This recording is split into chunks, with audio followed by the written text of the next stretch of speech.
Karena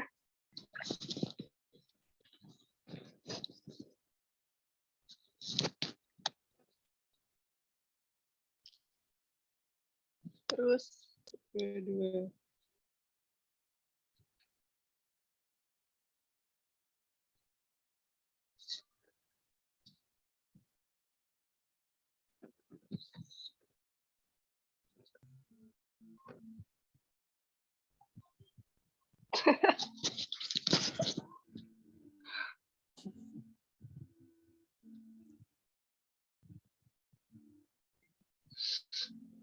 Hindi na kano ke?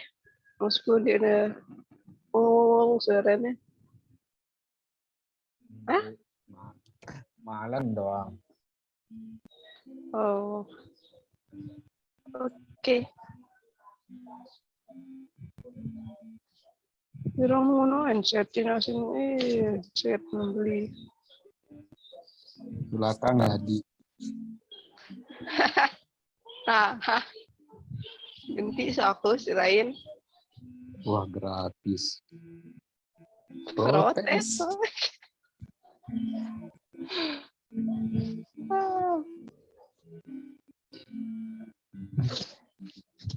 Yesu. Yesu.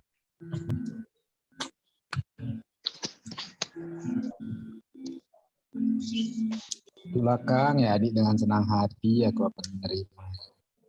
Ini, aku denger.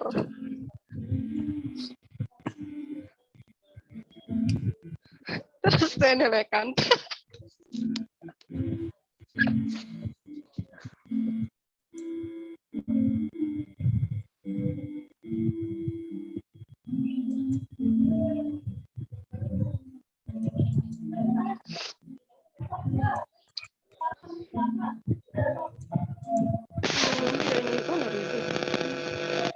Kakak malak kenoke.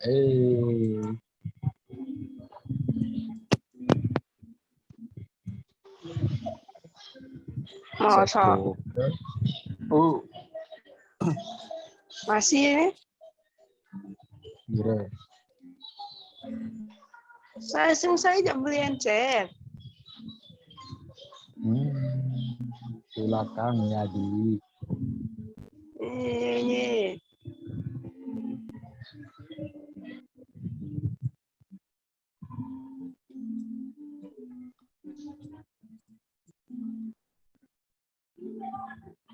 Halo, Assalamualaikum. Waalaikumsalam warahmatullahi wabarakatuh. Waalaikumsalam. Lama sekali ya. Ya.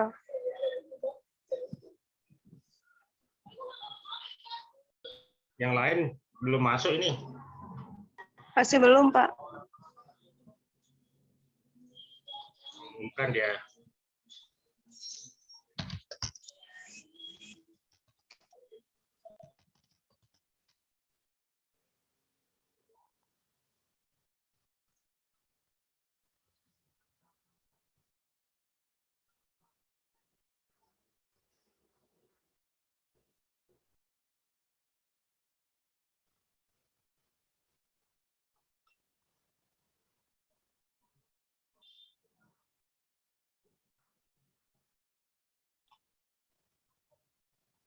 Bahannya dulu.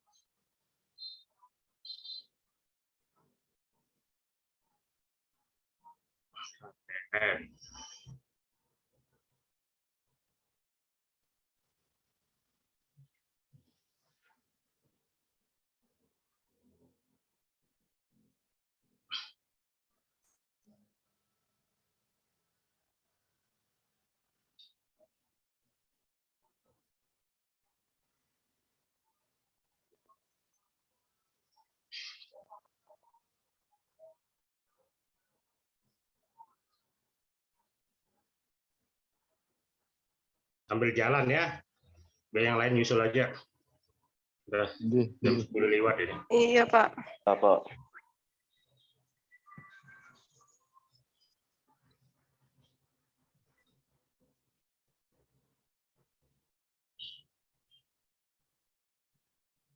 Saya lagi kurang sehat soalnya. kita mulai materi kedua. Kita akan bicara soal hukum tata negara secara umum. Jadi hukum tata negara secara umum ini adalah mengatur mengenai apa sih hukum tata negara itu kalau dilihat dari kajian secara umum. Tapi sebelum ke sana, saya mau sampaikan bahwa hukum tata negara ini adalah salah satu mata kuliah prasyarat. Mata kuliah prasyarat untuk dapat menempuh hukum konstitusi, hukum administrasi negara, kemudian hukum perundang-undangan. Jadi mata kuliah prasyarat untuk beberapa mata kuliah hukum internasional, salah satunya juga hukum adat, kemudian hukum lingkungan. Kalau tidak lulus hukum tata negara ini, itu sangat berbahaya. Kenapa sangat berbahaya? Karena tidak akan bisa ngambil mata kuliah itu selanjutnya. Jadi harus betul-betul lulus hukum tata negara ini. Minimal lulusnya itu ya C lah. Kita akan bicara soal istilah dan definisi HTN, luar lingkup dan sumber HTN, hubungan HTN dengan bidang ilmu lainnya. Kedudukan HTN dalam ilmu hukum itu, HTN itu adalah salah satu cabang ilmu hukum yang secara khusus itu mengkaji persoalan kenegaraan dalam pengertian luas melalui perspektif hukum. HTN termasuk dalam kode ilmu hukum kenegaraan, state server. Jadi dia masuk dalam lingkup hukum yang mengatur soal kenegaraan. HTN masuk dalam ranah hukum publik. Itu kemudian dia berbeda dengan hukum perdata maupun hukum pidana. Hukum perdata mengatur soal privat, hukum pidana juga ada yang bersifat publik, ada yang bersifat privat. Ketika dia bersifat privat, soal hubungan antara orang dan orang. Kemudian, tapi kalau dia kemudian terkait dengan hubungan orang dengan negara, maka dia masuk dalam ranah hukum publik di dalam hukum pidana. Seperti tindak pidana korupsi itu adalah hubungan orang dengan negara. Dia masuk dalam ranah hukum publik.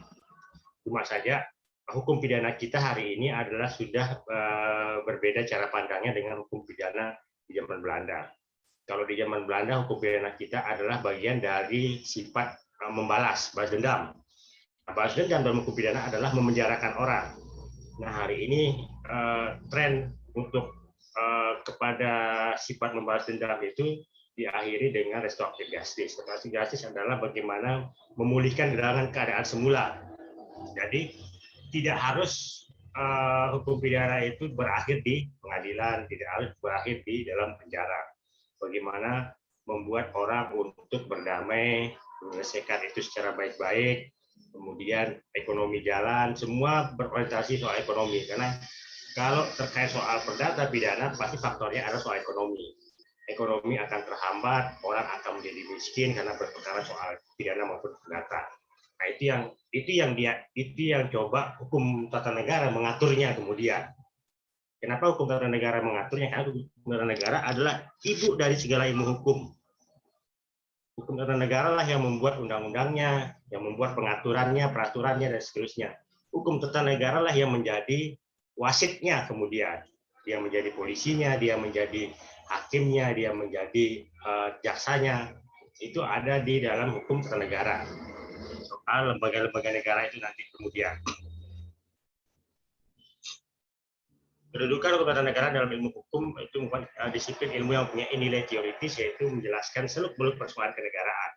Jadi persoalan kenegaraan itu nanti akan dijelaskan dalam hukum tata negara. Seperti apa sih hukum tata negara Indonesia? Kita akan melihat soal konstitusi kita itu seperti apa. Walaupun nanti ada mata kuliah hukum konstitusi, karena lebih detail itu akan menjelaskan.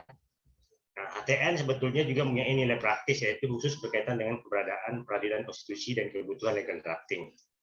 Makanya kemudian sejak lahirnya peradilan konstitusi, hukum tata negara itu mulai menarik untuk dibicarakan orang, menarik untuk diambil orang. Kenapa mengambil jurusan hukum tata negara? Karena sejak adanya peradilan konstitusi, banyak kemudian undang-undang yang dibatalkan, banyak kemudian pasal-pasal yang dibatalkan. Itu menjadi menarik, apa alasan pembatalannya, apa pertimbangan hukumnya. Nah, itu yang menarik. Kedua, dia merupakan kebutuhan legal drafting. Legal drafting yang kita kenal selama ini adalah soal bagaimana cara membuat undang-undang yang baik, dan bagaimana cara membuat peraturan yang baik, itu legal drafting.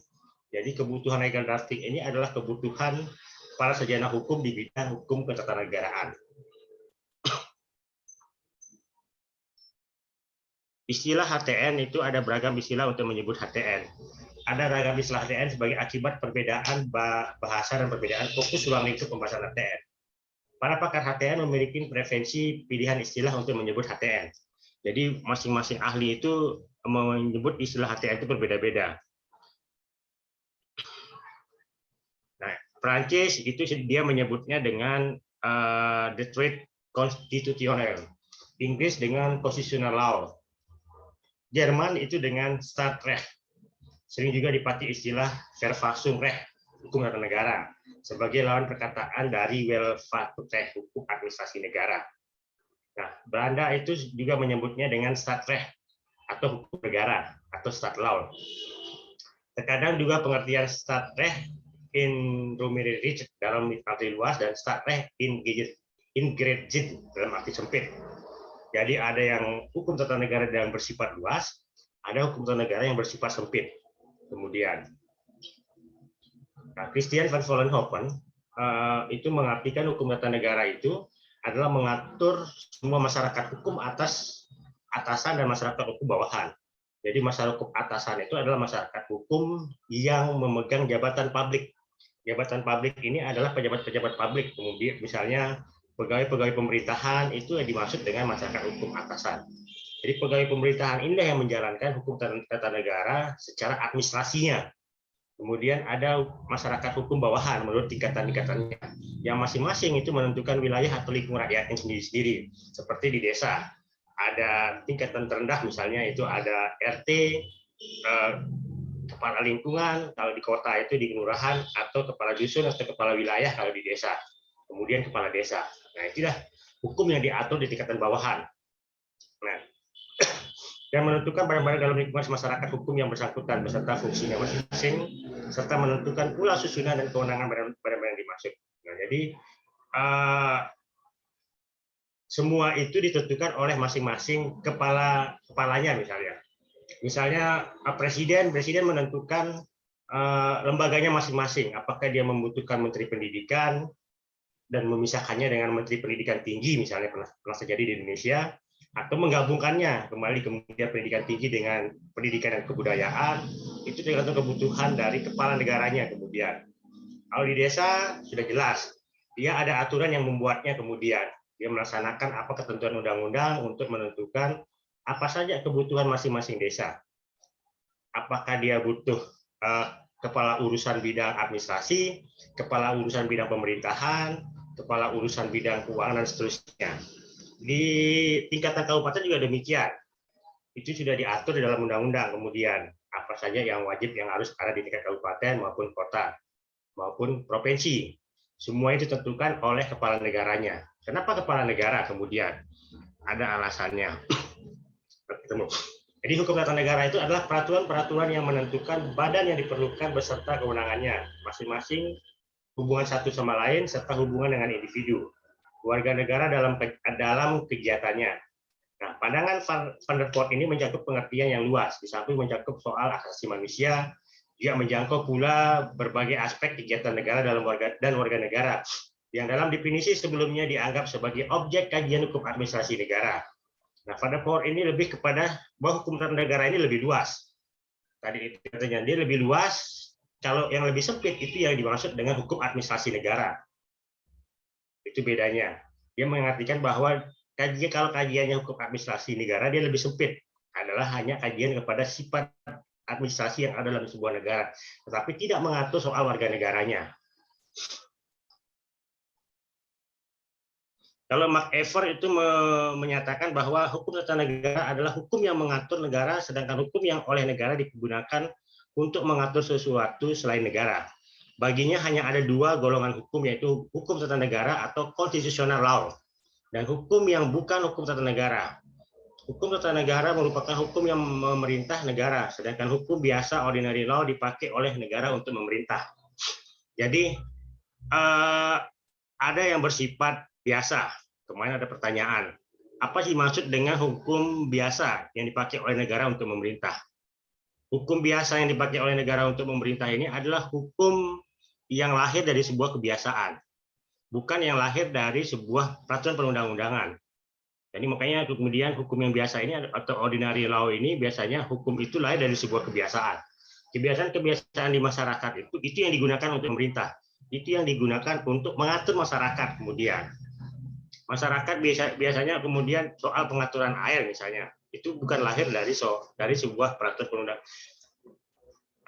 Undang-undang tentang irigasi tidak mengatur sampai ke soal teknis kemudian. Tapi ada ordinary law. Ordinary law ini adalah kesepakatan para pengguna air untuk bagaimana cara mengatur penggunaan air itu. Bagaimana jamnya digunakan, bagaimana jamnya untuk yang daerah selatan atau barat. Nah, itu yang disebut dengan ordinary law. Di hutan juga demikian.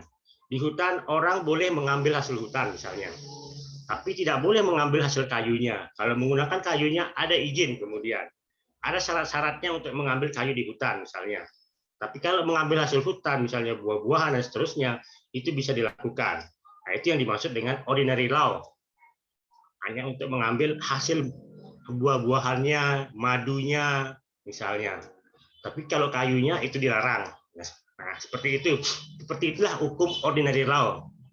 Hukum yang biasa dipakai oleh negara untuk memerintah.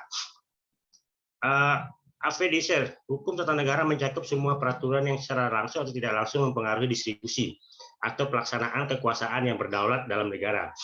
Dalam hal ini, advediser menitikberatkan mengenai persoalan distribusi atau pembagian kekuasaan dan pelaksanaan kekuasaan tertinggi dalam satu negara. Semua aturan yang mengatur hubungan antar pemegang kekuasaan negara yang tertinggi satu dengan lainnya disebut olehnya sebagai hukum tata negara. Jadi semua hal yang mengatur soal hubungan antar pemegang kekuasaan negara atau antar hukum tata negara itu disebut antar negara disebut sebagai hukum tata negara. Baik, ada pertanyaan dulu, silahkan.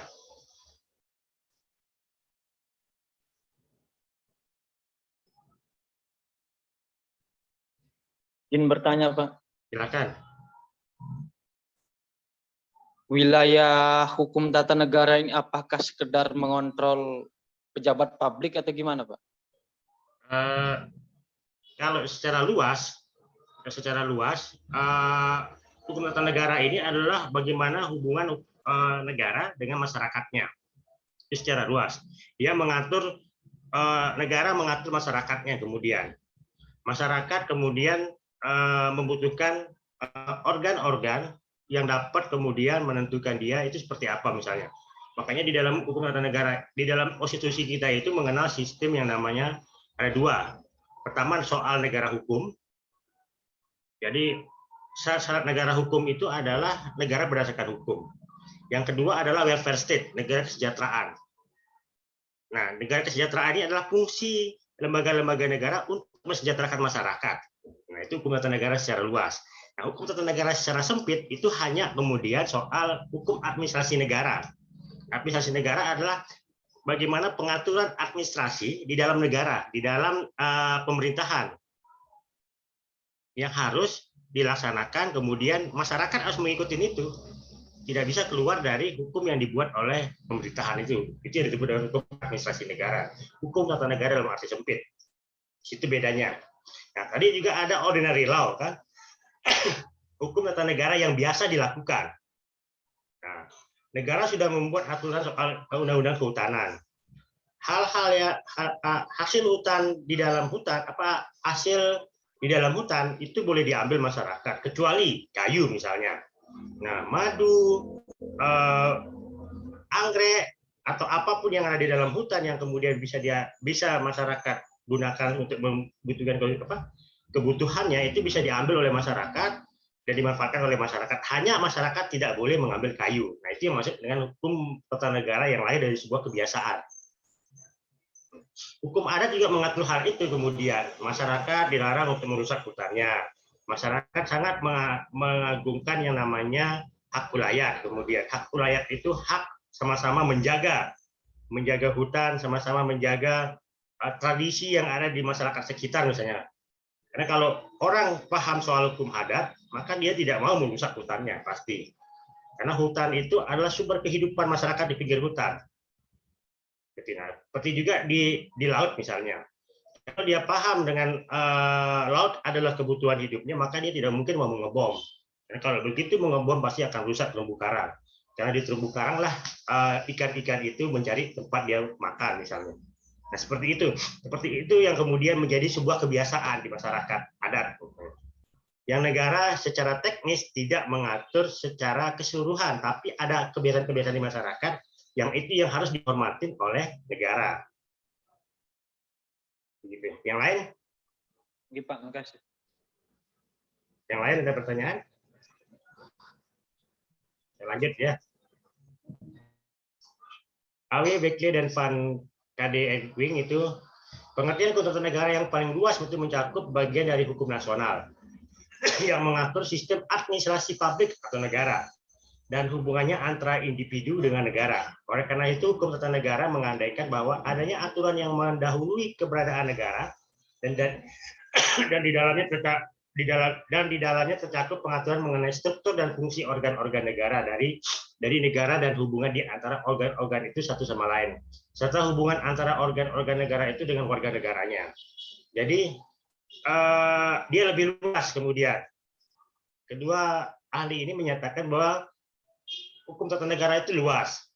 Jadi yang mencakup hukum nasional yang mengatur soal administrasi publik itu di negara dan penghubungan antar individu dengan negaranya, antar masyarakat dengan negaranya.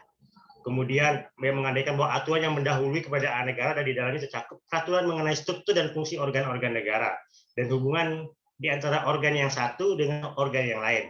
Maksudnya adalah antar lembaga negara, antara Kementerian Pendidikan dengan Kementerian Perindustrian misalnya, atau Kementerian Pendidikan dengan Kementerian Pemuda dan Olahraga. Ini tidak boleh kemudian saling mencampuri atau saling tumpang tindih pekerjaannya. Kementerian Pendidikan yang mengurusi pendidikan, kemudian Pemuda dan Olahraga yang mengurusi pemuda dan olahraganya. Tidak boleh kemudian diambil tugasnya oleh Menteri Pendidikan. Nah, itu yang kemudian diatur. Antar organ diatur, antar organ dengan masyarakat juga diatur.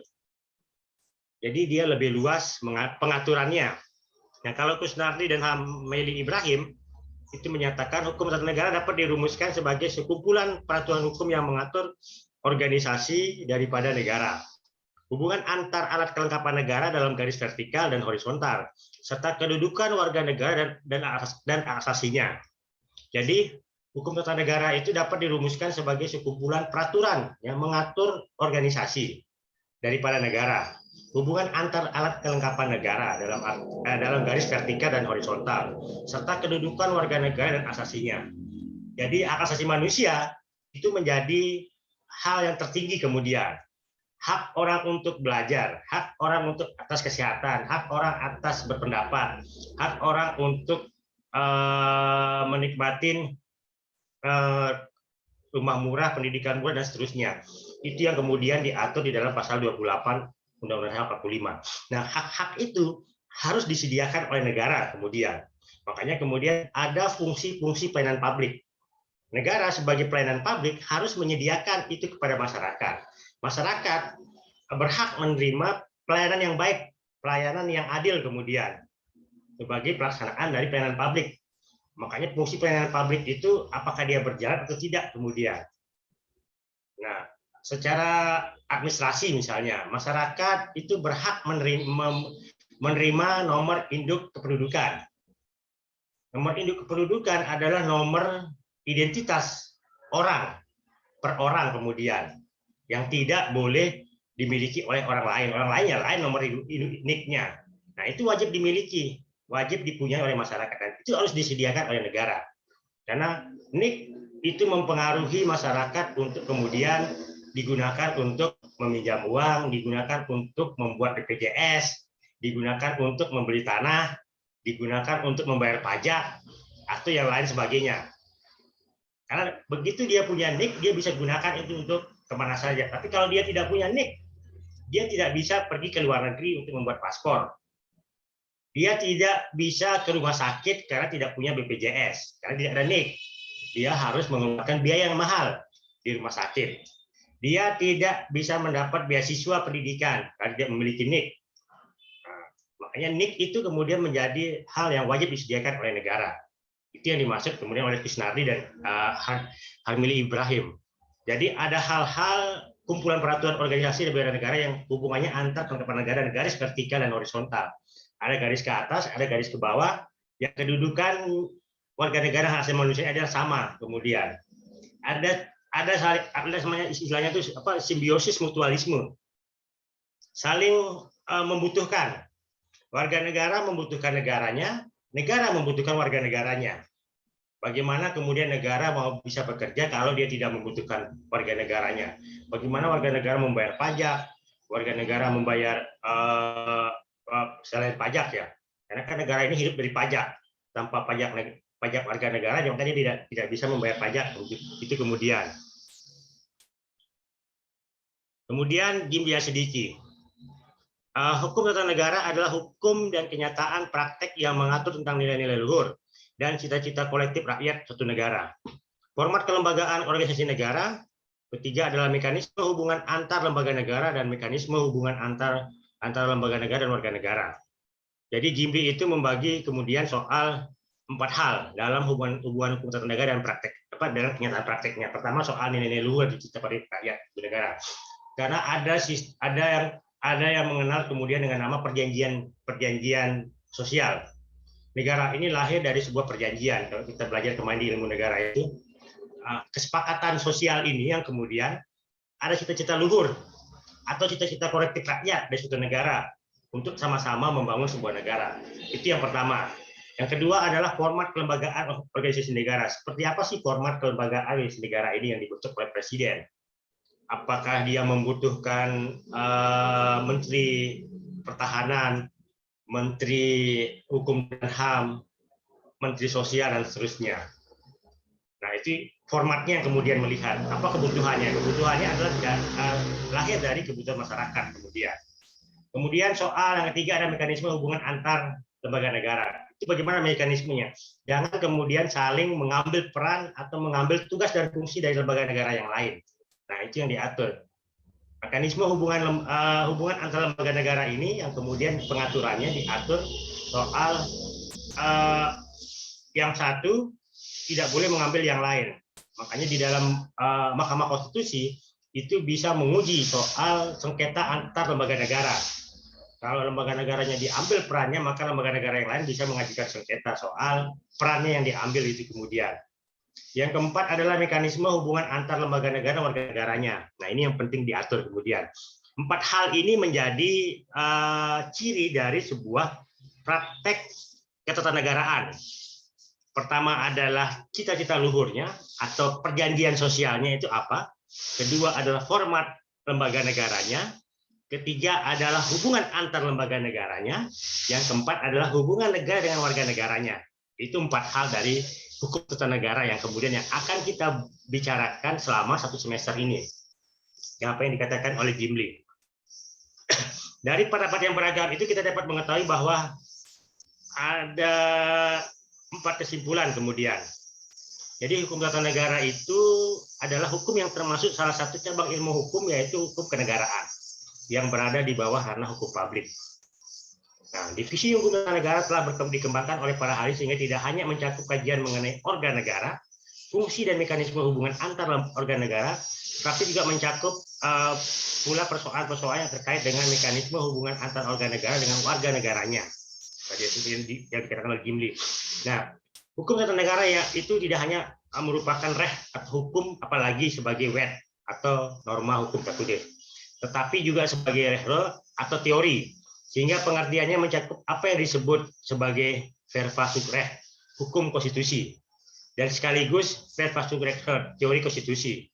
Nah, hukum tata negara dalam arti luas mencakup baik hukum yang mempelajari negara dalam arti diam, start in rest, maupun yang mempelajari negara dalam keadaan bergerak, start in begging, atau negara dalam keadaan darurat, seperti hari ini sudah COVID misalnya. Itu diatur di dalam hukum tata negara. Hukum negara yang sedang dalam keadaan diam, dalam keadaan bergerak, dan dalam keadaan darurat. itu juga bagian dari pengaturan hukum tata negara. Makanya di hukum tata negara itu ada dalam hukum tata negara darurat. Kapan hukum tata negara darurat diberlakukan? Ketika keadaan darurat. Seperti kemarin kita kenal COVID, atau pernah dikenal namanya PDRI, Pemerintahan Darurat Republik Indonesia. Itu hukum tata negara dalam keadaan darurat. Bagaimana pemerintahan dipindahkan dari Jakarta ke Yogyakarta, dari Yogyakarta dipindahkan ke Bukit Tinggi. Itulah hukum tata negara yang dalam keadaan darurat. Karena adanya agresi militer Belanda pertama dan Belanda kedua. Nah, hakikat konstitusi. Keempat unsur dalam definisi tersebut pada pokoknya adalah hakikat konstitusi sebagai objek utama kajian hukum tata negara, constitutional law.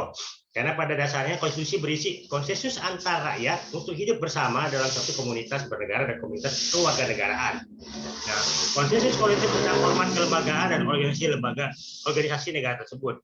Konsensus kolektif tentang pola dan mekanisme hubungan antar institusi atau kelembagaan negara tersebut. Nah, serta konsensus kolektif tentang prinsip-prinsip dan mekanisme hubungan antar lembaga negara tersebut dengan warga negaranya. Ini yang kemudian 4 hal yang diatur. Sumber dan lingkup HTN. Hukum tata negara dapat dibedakan menjadi 2. Hukum tata negara umum membahas asas-asas, prinsip-prinsip yang berlaku umum. Hukum tata negara dalam positif hanya membahas hukum tata negara yang berlaku pada suatu tempat dan waktu tertentu. Nah, hukum tata negara yang bersifat statis adalah apabila negara yang dijadikan objek kajiannya berada dalam keadaan statis atau diam. Statin ras. Jadi negara dalam keadaan diam itu negara tidak bergerak. Negara dalam keadaan diam itu negara dalam keadaan sedang resesi misalnya. Atau krisis ekonomi. Itu pasti negara dalam keadaan diam. Karena dia tidak berfungsinya organ-organ negara. Karena tidak adanya pembiayaan untuk menggerakkan organ negara. Nah, itu negara dalam keadaan diam atau statin ras. Ini bisa disebut sebagai negara dalam keadaan dalam arti sempit. Kemudian hukum tata negara yang bersifat dinamis apabila negara sebagai objek kajian ditelaah dalam keadaan bergerak, start in being. Ini adalah hukum tata negara dalam arti luas. Nah, pengertian negara dalam keadaan bergerak biasa disebut sebagai bidang ilmu hukum administrasi negara.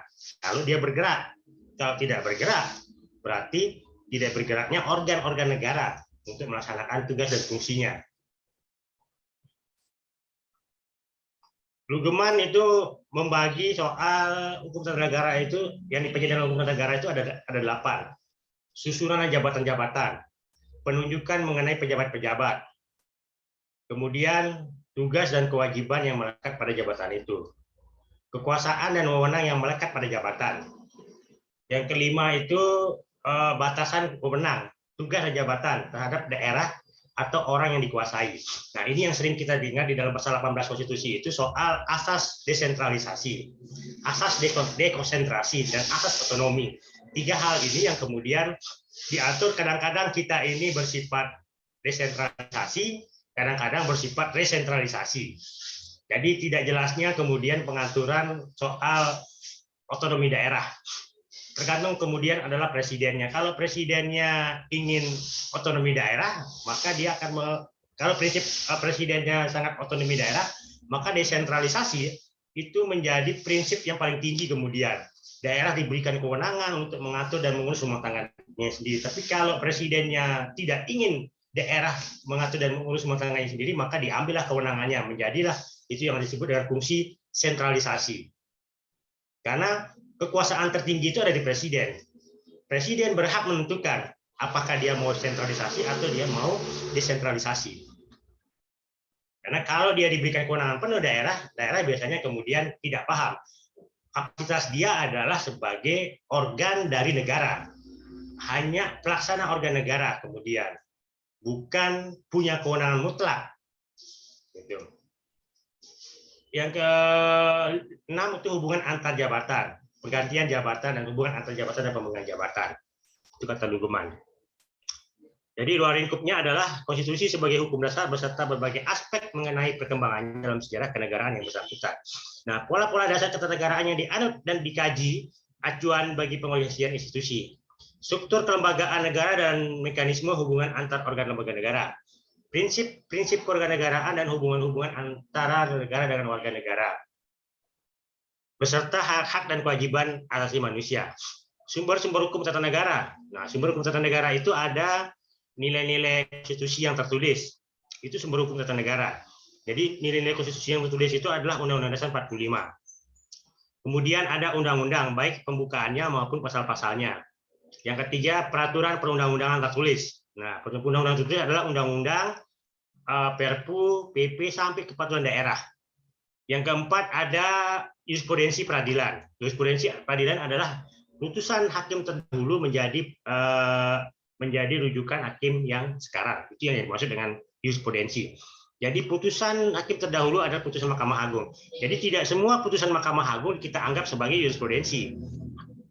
Jurisprudensi ini itu lahir dari beberapa putusan hakim yang sama, coraknya sama, memutusnya juga sama, itu biasanya menjadi jurisprudensi. Atau putusan hakim yang kemudian menjadi hal yang baru. Menjadi hal yang baru untuk menilai suatu putusan, maka dia bisa menjadi jurisprudensi. Kemudian ada konvensi ketatanegaraan. Konvensi ketatanegaraan adalah kebiasaan-kebiasaan ketatanegaraan secara internasional. Kemudian ada doktrin ilmu hukum yang telah menjadi ius communis opinion doctorum. Ius communis opinion doctorum adalah pendapat para ahli. Pendapat para ahli hukum yang kemudian menjadi doktrin, menjadi pegangan untuk menentukan hukum itu berlaku secara internasional. Kemudian hukum itu berlaku sebagai asas atau nilai, katanya orang. Seperti misalnya kita pada saat menentukan batas zona ekonomi eksklusif itu adalah 12 mil. Spirit 12 mil itu beda dengan spirit 3 mil. Ya, sebelumnya kan 3 mil, kemudian berubah menjadi 12 mil. Kenapa 12 mil dipilih zona ekonomi eksklusif? Karena 12 mil adalah batas terjauh orang Melayu untuk mencari ikan. Jadi orang Melayu itu adalah orang-orang Bugis. Jadi orang Bugis itu kalau dia melaut, dia bisa menempuh jarak 12 mil jauhnya dengan perahu yang dia miliki, bukan dengan kapal ya. Kita menggunakan perahu. Manusia-manusia perahu itu, orang Bugis, orang Vietnam itu kalau dia melaut, dia bisa menempuh jarak yang 12 mil jauhnya untuk dia mencari ikan. Nah, itulah spirit batas kebiasaan internasional yang kemudian digunakan menjadi hukum internasional. 12 mil laut. 12 mil laut adalah batas zona ekonomi eksklusif suatu negara. Setelah lewat 12 mil itu adalah menjadi zona laut bebas, laut lepas atau laut bebas. Siapapun boleh mengambil ikan di tempat itu. Tapi kalau dia masuk ke wilayah 12 mil, maka dia dianggap sebagai pencuri atau sebagai pencuri ikan misalnya, seperti itu. Kemudian hukum internasional yang telah diratifikasi atau telah berlaku sebagai hukum kebiasaan internasional. Seperti ini.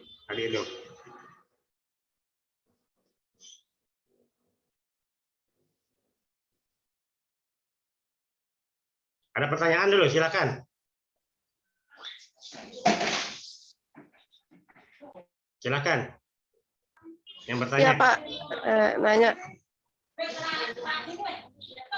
Apakah bagaimana sistem ketatanegaraan di Indonesia ini Pak? Apakah sudah berjalan dengan baik buat warga negaranya atau cuma buat untuk profil negara aja? Sistem ketatanegaraan Indonesia itu sebagian besar itu kan diatur di dalam undang-undang ada 2 ya. Jadi kalau kita bicara tentang ketatanegaraan itu ada fungsi eksekutif, ada fungsi legislatif, dan ada fungsi yudikatif.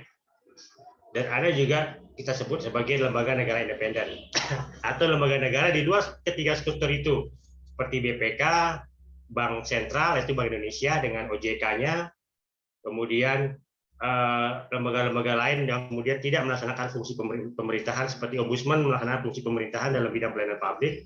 Juga ada KPK, Komisi Pemberantasan Korupsi yang di luar pemerintahan. Kemudian ada Komisi Yudisial, Komisi Pemilihan Umum, Bawaslu, dan sebagainya. Ada lembaga negara di dalam internal pemerintahan misalnya. Fungsi pemerintahan adalah fungsi pelayan, kemudian melayani fungsi masyarakat yang di luar. Nah, fungsi pelayan ini kemudian ada lembaga yang mengawasi, yang sering kita kenal itu dengan nama Ombudsman. Jadi ombudsman itu adalah lembaga yang mengawasi fungsi pelayanan kepada masyarakat. Hal-hal yang terkait dengan maladministrasi, hal-hal yang terkait dengan praktek-praktek yang tidak memberikan pelayanan publik kepada masyarakat, itu bisa kemudian dilakukan teguran oleh ombudsman. Makanya banyak kemudian orang melapor terkait soal tidak dibuatkan sporadik, tidak dibuatkan KTP dan seterusnya, dilapor ke ombudsman, atau maladministrasi. Jadi praktek-praktek maladministrasi ini adalah surat yang seharusnya tidak dibuat tapi dibuat oleh pemerintahan itu. Nah, itu kemudian dilapor oleh masyarakat kepada ombudsman. Itu yang kemudian ditegur oleh ombudsman. Itu sebagai lembaga pengawasnya. Kemudian di komisi yudisial misalnya, komisi yudisial mengawasi hakim yang melakukan praktek-praktek yang tidak menjaga martabat dan kehormatan hakim misalnya. Fungsi kekuasaan kehakiman adalah fungsi sebagai memberi pelayanan kepada masyarakat soal keadilan. Karena dia adalah puncak dari persoalan keadilan. Makanya keadilan di dalam hukum kita itu adalah keadilan masyarakat, bukan keadilan berdasarkan undang-undang. Makanya hakim itu bukan corong undang-undang. Itu harus diingat. Hakim itu memutus perkara tidak berdasarkan undang-undang. Dia bukan corong undang-undang, tapi dia adalah corong masyarakat. Makanya dia harus menghukum atau menjatuhkan hukuman itu berdasarkan keadilan masyarakat. Apakah sudah adil kemudian hukum yang dibuat oleh pemerintah ini? Pembuat hukum ini adalah pemerintah. Itu diberikan kewenangan penuh. Jadi yang membuat hukum ini adalah presiden dengan aparaturnya. Undang-undang yang dibuat atau peraturan yang dibuat itu kemudian diajukan ke DPR untuk sama-sama dibahas. Ketika dia dibahas, kembali lagi ke presiden untuk diberikan nomor dan diundangkan. Ketika dia dilaksanakan, ada pengawasnya. Pengawas undang-undang adalah kemudian DPR. Apakah undang-undang yang sudah ditetapkan oleh DPR bersama-sama dengan eksekutif ini dilaksanakan atau tidak? Itu yang diawasi oleh DPR, bukan pelayanan publiknya. Pelayanan publiknya yang awasi adalah ombudsman kemudian. Nah, undang-undang tadi apakah kemudian sesuai dengan rasa keadilan masyarakat? Makanya kita kenal ada namanya judicial review. Judicial review itu adalah menguji undang-undang. Kalau di bawah undang-undang, menguji undang-undang di bawah undang-undang dasar itu adalah Mahkamah Konstitusi punya kewenangan.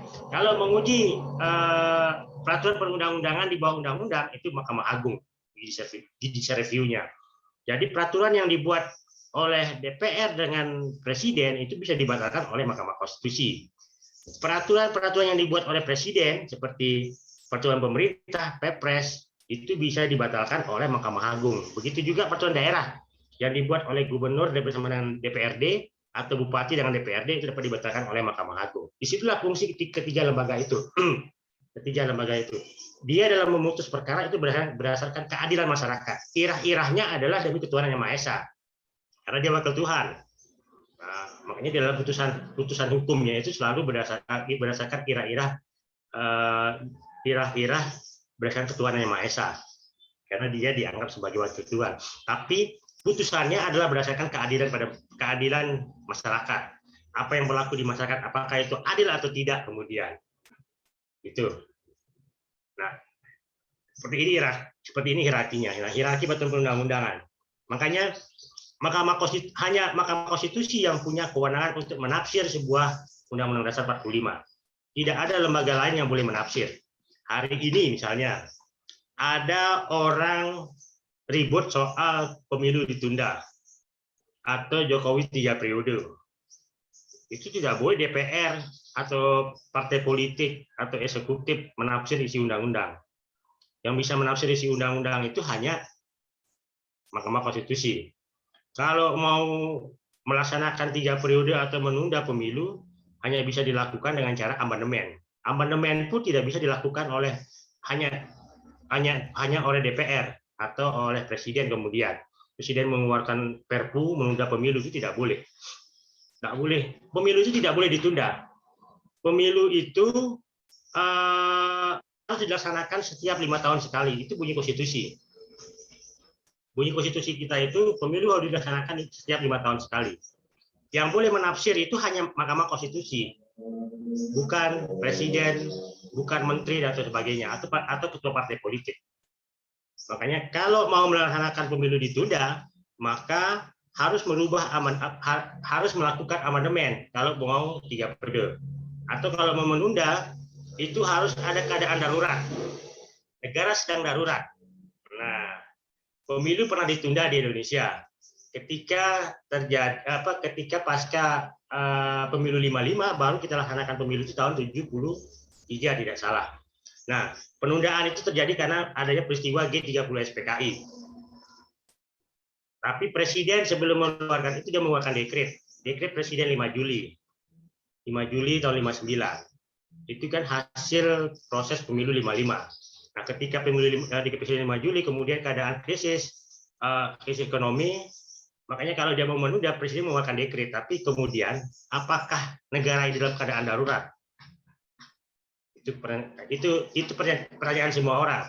Kalau keadaan darurat, seperti apa daruratnya? Apakah negara ini tidak punya uang? Kemudian tidak bisa bergerak organ negara ini. Itu yang disebut dengan organ negara sedang tidak bergerak. Hanya itu jawabannya. Kalau negara ini tidak punya uang atau tidak sedang bergerak, maka bisa ditunda pemilu dengan mengeluarkan dekret Presiden. Tapi tidak boleh Presiden mengambil keputusan apapun ketika negara ini diam. Itu, tapi dia tidak jujur kemudian. Apakah betul? Itu yang kemudian kalau orang yang di tata negara ya pasti paham itu.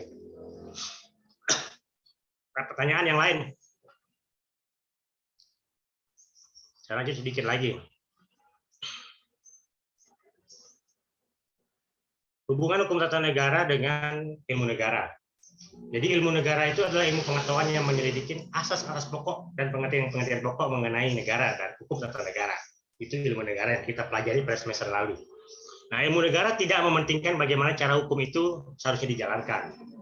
Itu ilmu negara. Ini tidak penting bagaimana cara hukum ini dijalankan. Itu tidak penting dalam ilmu negara.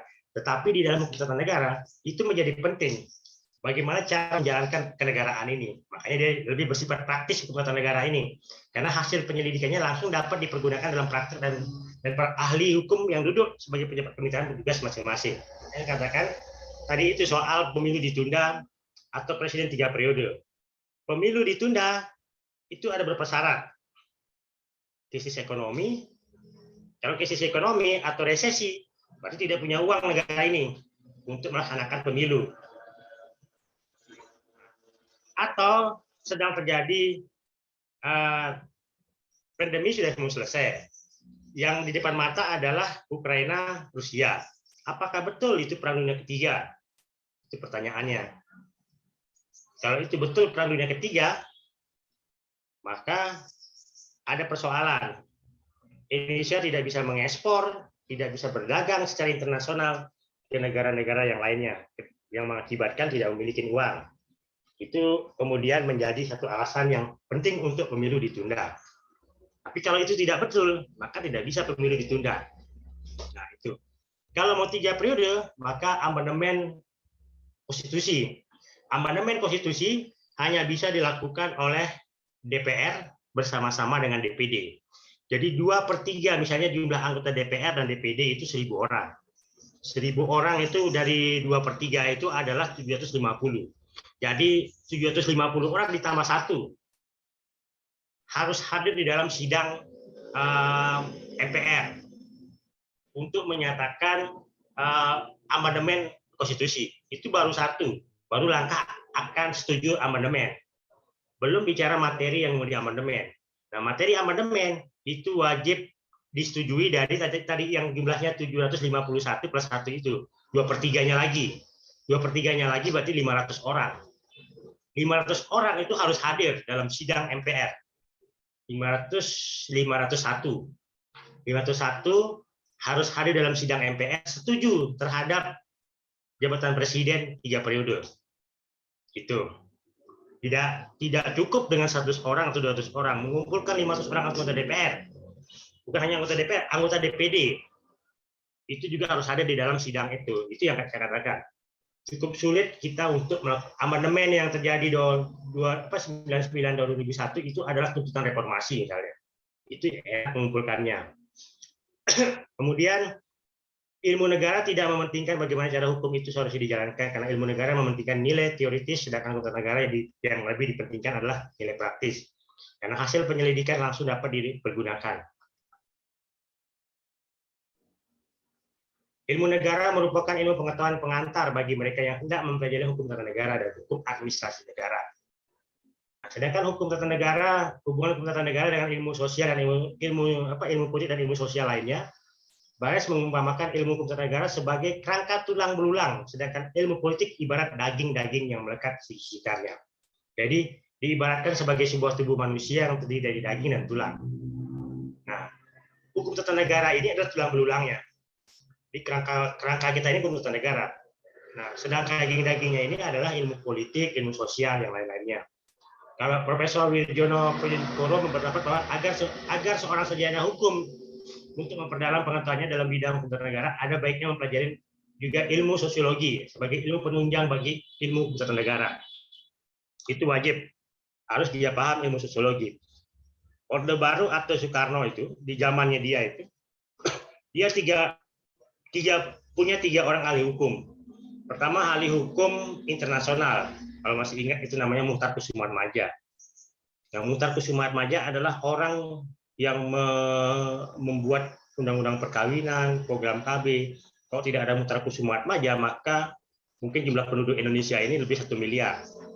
Tapi karena adanya Muchtar Kusumaatmadja yang membatasi jumlah anak cukup 2 itu, kita bisa menekan populasi jumlah penduduk di Indonesia. Itu Muchtar Kusumaatmadja. Muchtar Kusumaatmadja juga yang membuat undang-undang ZEE secara internasional, zona ekonomi eksklusif 12 mil itu. Prinsipnya tadi itu soal orang Bugis bisa melaut sampai dengan 12 mil jauhnya. Itu Muchtar Kusumaatmadja. Muchtar Kusumaatmadja yang membuat undang-undang perkawinan. Nah, itu yang kemudian dikenal dia sebagai bapak hukum teori pembangunan. Bukan Soeharto-nya bapak pembangunan, tapi Muchtar Kusumaatmadja. Coba dicari di Google itu Muchtar Kusumaatmadja, teori hukum pembangunan. Itu Muchtar Kusumaatmadja. Selain Muchtar Kusumaatmadja itu ada Selo Soemarjan. Selo Soemarjan ini adalah ahli sosiologi di belakang Soeharto. Jadi dia sangat memahami soal hubungan masyarakat satu dengan masyarakat lain di Indonesia. Nah, itu Selo Soemarjan. Selain Selo Soemarjan juga ada ahli antropologi di belakang Soeharto. Saya lupa namanya itu, ahli antropologinya itu. Ada di buku-buku antropologi itu. Dialah orang yang men-setting bagaimana bekerjanya hukum di Indonesia. Makanya teori yang terkenalnya itu mengikuti teorinya Roscoe itu, Tool of Social Engineering. Hukum itu lahir sebagai alat rekayasa sosial. Bagaimana hukum dibuat untuk merekayasa sosial. Makanya kemudian zaman itu dibuatlah undang-undang lalu lintas. Orang diwajibkan menggunakan helm. Kalau saja tahun 92 sejak undang-undang lalu lintas dibuat itu, tidak ada program wajib menggunakan helm, tentu kecelakaan manusia ini akan banyak. Itu yang digunakan. Betul, engineering. Jadi hukum yang makanya orang dulu itu membuat undang-undang sangat tidak terlalu banyak, karena dia melihat dari kebutuhan masyarakat, sifat masyarakatnya. Karena itu adalah ahli antropologi kalau bicara sifat. Hubungan masyarakatnya itu ada ahli sosiologi, baru bicara kemudian Muchtar Kusumaatmadja. Muchtar Kusumaatmadja ini tidak salah baru meninggal 3 bulan yang lalu, di umur 93 tahun. Nah, dia lama menjadi Menteri Luar Negeri kemudian di zaman Soeharto. Makanya dia dikenal sebagai diplomat ulung Indonesia. Kemudian hukum tata negara dan hukum administrasi negara. Menurut Muhammad Kusnardi dan Hamidi Ibrahim pada garis besarnya, pendapat para ahli dapat dibedakan dalam 2 kelompok. Kelompok yang membedakan ilmu HTN dan ilmu Han secara prinsipil, karena menurut mereka kedua ilmu pengetahuan ini dapat dibagi secara tajam, baik mengenai sistematika maupun isinya. Termasuk dalam kelompok ini adalah Van Vollenhoven, Lugeman, dan Stinga. Kemudian kelompok yang beranggapan bahwa HTN dan Han tidak terdapat perbedaan yang bersifat asasi, melainkan hanya karena pertimbangan manfaat praktis saja. Han tidak lain merupakan HTN dalam arti luas, dikurangi dengan HTN dalam arti sempit. Nah, inilah yang disebut sebagai teori residu dalam memahami dan membedakan definisi ilmu HTN dan ilmu Han, termasuk dalam kelompok Kranberg, Van der Poot, dan Schwepping. Nah, hukum tata negara hukum tata negara dan hukum internasional publik. Jadi hukum internasional publik ini hukum-hukum publik dalam hukum internasional, hubungan negara, kan ada hukum internasional soal perdagangan, ada hukum internasional soal kesehatan dan seterusnya. Ada hukum internasional publik. Nah, hukum tata negara maupun hukum internasional publik sama-sama merupakan cabang ilmu hukum publik. Keduanya sama-sama menelaah dan mengatur mengenai organisasi negara. Nah, hukum internasional mempelajari mengatur mengenai hubungan eksternal dari negara, hubungan negara dengan negara yang satu, hubungan Indonesia dengan Malaysia, Indonesia dengan Singapura, atau Indonesia dengan ASEAN misalnya. Itu yang dimaksud dengan hukum internasional publik. Kemudian hukum tata negara berurusan dengan aspek-aspek yang bersifat internal dalam negara yang dikaji. Jadi ada yang bersifat internal dalam negara, itu yang menjadi hubungan hukum tata negara internasional.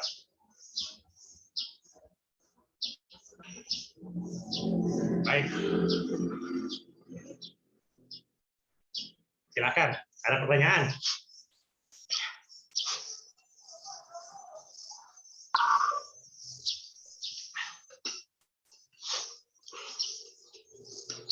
Saluran pernapasannya.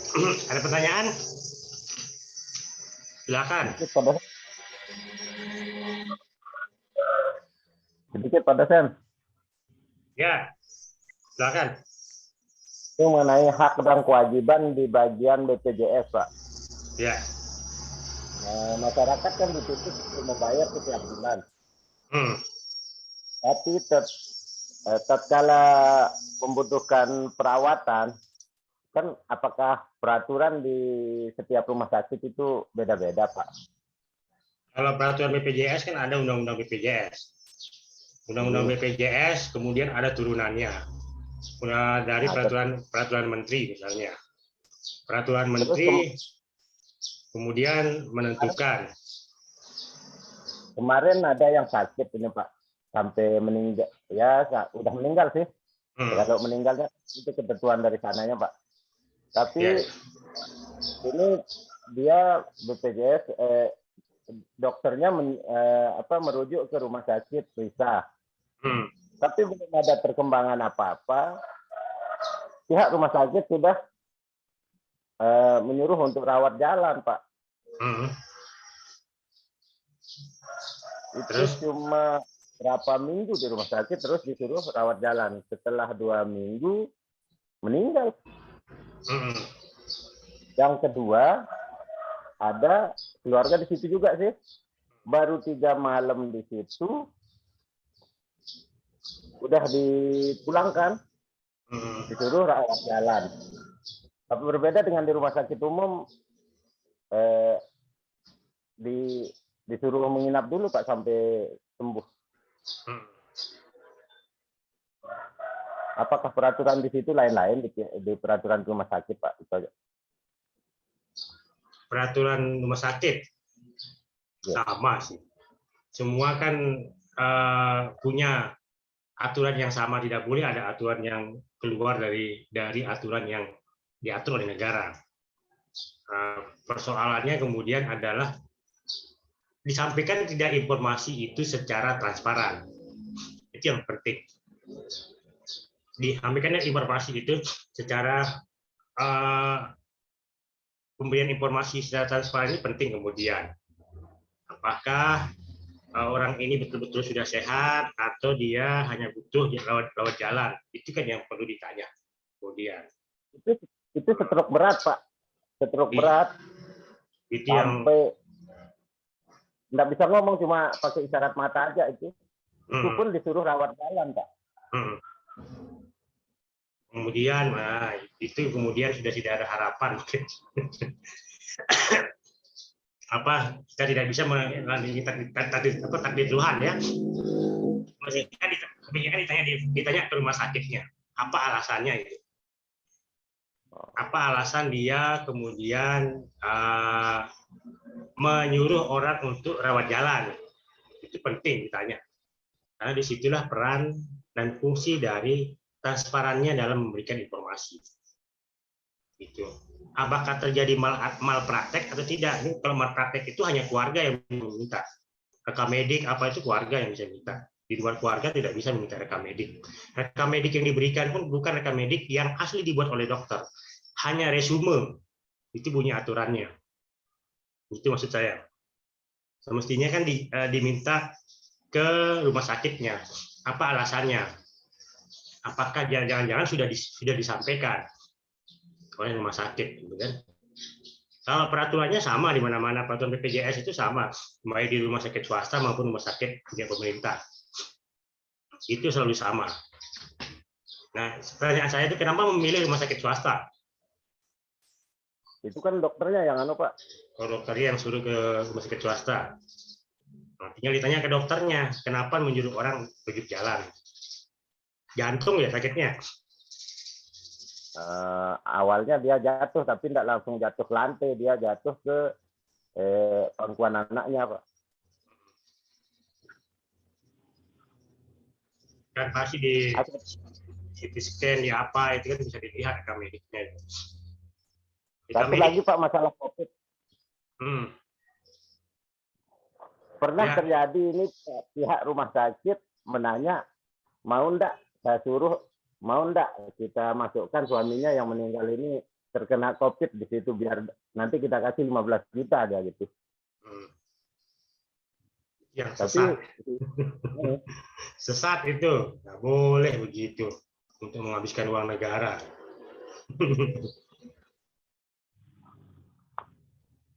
Disetujui enggak? Enggak, istrinya enggak setuju, Pak. Oh iya sih, jangan sih ambil rugikan negara. Ikutin saran yang tidak benar itu. Saran yang salah itu namanya korupsi. Korupsi uang negara, tidak sakit COVID tapi dimasukkan ke COVID, tapi uang negara diambil. Nah, itu salah. Ada yang lain? Mohon maaf Pak dosen, kira-kira misalnya kejadian seperti itu memang ada, apakah bisa kita tuntut secara pidana deh Pak dosen? Itu yang saya katakan, itu dicek dulu informasi yang disampaikan itu secara transparan atau ada yang ditutupi. Kedua, dia bisa minta rekam medik. Rekam medik yang diberikan oleh dokter adalah resume mediknya. Resume medik itu yang menentukan apakah terjadi malpraktek atau tidak. Gitu. Kalau terjadi malpraktek, maka bisa dituntut secara pidana. Tapi kalau informasinya sudah disampaikan, sudah ada persetujuan dan seterusnya, ya jangan teguh pidana, nanti dibalik sama rumah sakit, kan repot jadi pekerjaan. Gitu. Karena ada undang-undang kesehatan itu sangat rinci dia jelaskan soal malpraktek itu seperti apa. Malpraktek itu misalnya operasi, tertinggal alat operasi itu di dalam tubuhnya, itu malpraktek. Kemudian malpraktek itu dari obat misalnya. Dia sakit jantung diberi obat asma misalnya. Itu malpraktek. Dari obat pun bisa jadi malpraktek. Dari obat. Dia sakit asma diberikan obat jantung misalnya. Juga malpraktek. Gitu. Memang agak tipis ya namanya jantung sama asma ini kan, yang paru-paru ini. Yang jantung di sebelah kiri, paru-paru di sebelah kanan itu kan berdekatan posisinya. Kadang-kadang orang bisa dibilang paru-parunya ada jantungnya. Gitu. Misalnya kayak stroke misalnya. Stroke ini kan akibat darah ya. Tidak berjalannya darah. Darah kita tidak berfungsi naik ke otak kita, kemudian tersumbat, itu menyebabkan stroke. Atau terjadinya pecahnya pembuluh darah misalnya, itu juga bisa buat stroke. Gitu.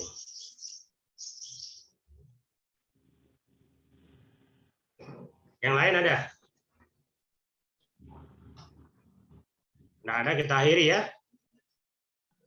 Kalau kita mau dengar ulang penjelasan Pak dosen itu, kita cari di mana Pak? Yang mana? Ini kan Bapak rekam kan Pak? Ya nanti saya kirimkan rekamannya. Oh, gitu. Makasih Pak. Ya. Tidak ada pertanyaan, saya akhiri ya. Ya Pak. Kirim ke grup Pak. Ya. Wabillahi taufiq wa hidayah. Wassalamualaikum warahmatullahi wabarakatuh. Waalaikumsalam. Waalaikumsalam warahmatullahi wabarakatuh.